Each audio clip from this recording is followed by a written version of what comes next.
Ahojte, v minulom videu ste videli exteriér a dnes ideme sa pozrieť aj dnu. Ten investor sa rozhodol kombinovať drevený obklad so sadrokartónom, takže máme niekde drevo a niekde bude sadrokartón. Za dveričko rozvádzač podlahového kúrenia, rozvádzač elektriky, je už v podstate skoro hotový. Ďalšia miestnosť, cez obývačku, kuchyňu, chodbu,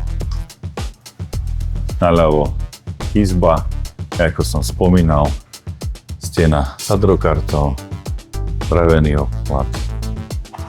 obklad, terasové okno a zase sadrokartón. Rozhodnutie investora.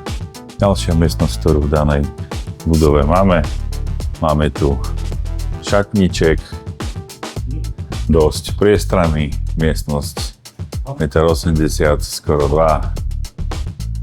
Takisto 2 steny drevo, 2 steny kartón. Chodba. Kúpeľňa.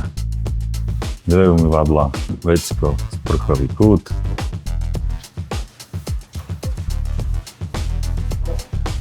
Toaleta, umývadlo. Geberit. Technická miestnosť.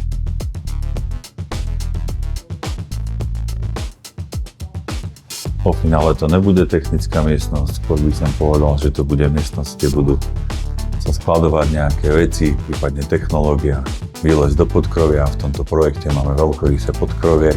Ďalšia izba, znova s krásnym výhľadom, terasovými dverami na malú patru. 2 steny drevo, sadrokartón. Samozrejme kúreň, aby som nezabudol. Komín vo vedľajšej miestnosti bude hlavný zdroj. A vám tiež ukážem. Spoločenská miestnosť, obývačko, kuchyňa, zo zadveria do chodby.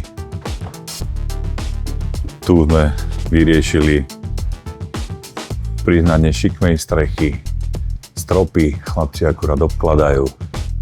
Celé to bude v dreve. Majiteľ to tak chcel. Čiže obrovský veľkorysý priestor.